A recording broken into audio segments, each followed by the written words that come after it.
Bismillahirrahmanirrahim. Assalamu alaikum. This is Myra Amjad and I welcome you from the platform of Gohar Publishers. Our motto is redefining the geography of education through digital resources for conceptual learning. Dear students, आज हम continue करेंगे Gohar science class 5 का chapter 7 और आज फिर से मैं बहुत इंटरेस्टिंग टॉपिक लेकर आपके सामने आई हूँ। आपको याद है चैप्टर का नाम क्या था? Electricity and magnetism. और हम अपना मैग्नेट का टॉपिक कंटिन्यू करेंगे। आज मेरे पास बहुत मज़े की चीज़ें हैं, जैसे कि मैग्नेटिक फील्ड, अर्थ मैग्नेटिज्म, मैग्नेटिक कंपास और टाइप्स ऑफ मैग्नेट्स। ये बहुत मज़े की कंसेप्ट्स आज हम सीखेंगे। सबसे पहले तो मैं आपको बताती हूँ बुक के पेज नंबर 92 पर मौजूद मैग्नेटिक फील्ड के बारे में। जी, आपको पता है कि जब आपका मैग्नेट कहीं पर पड़ा होता है और उसके थोड़े से फासले पे आप अगर कोई स्टील पिन रख देते हैं तो वो फ़ौरन से उसको अट्रैक्ट कर लेता है, लेकिन अगर आप कोई रबर रखते हैं तो उसको अट्रैक्ट नहीं करता। आपने क्या करना है? आपको याद है मैंने आपसे कहा था कि आप मैग्नेट खरीद लें। ले लिया है ना मम्मा से कह के मैग्नेट? तो चलें अब आप मैग्नेटिक फील्ड का कंसेप्ट समझें। एक मैग्नेट को रखें तो उसके गिर्द आप मेटल पिन को लाकर रखें और उसी के साथ एक रबर रखें। आप देखेंगे कि मैग्नेट थोड़ा सा दूर पड़ा है, लेकिन फिर भी वो पिन को अट्रैक्ट कर रहा है और रबर को रिपेल कर रहा है। तो ये जो जगह है वो क्या है? सोचा? नहीं सोचा? वो क्या है? मैग्नेटिक फील्ड है। जी, मैग्नेट के इर्द गिर्द की जगह, जिस जगह तक वो चीज़ों को अट्रैक्ट या रिपेल कर सकता है, वो क्या होता है? वो एरिया हमारी मैग्नेटिक फील्ड होती है। आपने पेज नंबर 92 पर देखा कितने मज़े की मैग्नेटिक फील्ड दिखाई हुई है।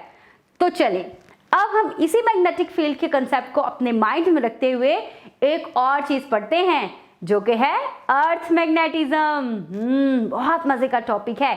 चलें जल्दी से बुक का पेज नंबर 92 ओपन करें और अर्थ मैग्नेटिज्म का टॉपिक खोल लें। जी स्टूडेंट्स, अब मैं आपको अर्थ मैग्नेटिज्म के बारे में बताऊंगी। आपको पता है कि हमारी अर्थ भी एक मैग्नेटिक बार के तौर पे काम करती है। जी, तो जिस तरह से मैग्नेटिक बार होता है और उसके इर्द गिर्द मैग्नेटिक फील्ड होती है, बिल्कुल इसी तरह हमारी अर्थ भी मैग्नेट के तौर पे काम करती है। It's magnetic field stretches two thousand of mile into the space. लेकिन इसकी, हमारी अर्थ की मैग्नेटिक फील्ड बहुत बड़ी होती है। Freely moving bar magnet always points in the north-south direction. This is because of Earth's magnetism. देखा है ना मजे की बात? तो ये सब कुछ क्यों होता है? अर्थ की मैग्नेटिक फील्ड की वजह से, अर्थ मैग्नेटिज्म की वजह से होता है। The magnetism is created by spinning hot liquid metals in Earth's core.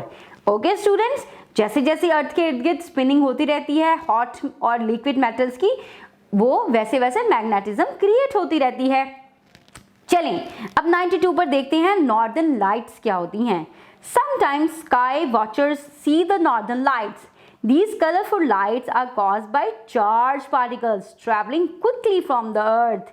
Okay students, तो इस वजह से नॉर्दर्न लाइट्स जो है हमारे स्काई वॉचर्स को नजर आती है। Earth's magnetic field attract these charges when these particles collide with gases in the air. Colorful lights are given off. Okay students, मज़े की बातें हम पढ़ रहे हैं इस चैप्टर में। चलिए अब एक और मज़े का कंसेप्ट पढ़ते हैं, मैग्नेटिक कंपास का। पेज नंबर 93 पर देखें मैग्नेटिक कंपास क्या होती है। आपको मैं बताती हूँ मैग्नेटिक कंपास क्या होती है। आपको पता है आजकल हमारे मोबाइल फोन्स में कंपास मौजूद होती है। जब आप किसी के घर जाते हैं और आपको पता नहीं होता कि आपने किस साइड पर जायनमाज डाल के नमाज पढ़नी है, तो आपको पता है मैं क्या करती हूँ? मैं अपना मोबाइल खोलती हूँ और उसमें मौजूद कंपास से अपनी डायरेक्शन देख लेती हूँ। तो अब मैं आपको बताती हूँ वो कंपास क्या होती है। वो एक ऐसा टूल है जो अर्थ मैग्नेटिज्म को यूज़ करते हुए लोगों को डायरेक्शन बताती है। आपको पता है ना हमारी 4 डायरेक्शंस हैं, नॉर्थ, साउथ, ईस्ट और वेस्ट वाली। तो बस हमारी वो जो मैग्नेटिक कंपास है उसकी नीडल क्या करती है? पाइवट पे होती है और फिर जब उसकी नीडल स्पिन करती है फ्रीली तो पॉइंट करती है नॉर्थ डायरेक्शन को। आपको पता है जो रेड सी होती है वो उसकी नॉर्थ डायरेक्शन को पॉइंट करती है, और जब आप नीडल के रेड पार्ट को रेड पार्ट के साथ मिला देते हैं तो आपको पता चल जाता है कि ये नॉर्थ डायरेक्शन है, और उस नॉर्थ डायरेक्शन के अकॉर्डिंग हम बाकी डायरेक्शंस को भी पता चला लेते हैं। Okay students, magnetic compass can tell north, east, south, west and other directions in between. Okay? तो अब आपने जब भी किसी के घर जाना है, किसी से पूछने की जरूरत नहीं है, आपने मोबाइल से अपनी कंपास की मदद से डायरेक्शंस का पता चला लेना है। चलें, अब हम एक एक्टिविटी परफॉर्म करते हैं। एक प्लास्टिक बाउल ले लें, वाटर ले लें, पीस ऑफ कॉर्क ले लें, क्राफ्ट नीडल परमानेंट मैग्नेट ले लें। ओके स्टूडेंट्स, अब आप क्या करें, rub a permanent magnet many times on a craft needle in the same direction, it will magnetize the needle. Push the magnetized needle through a piece of cork. Now place the needle and cork into the bowl filled with water.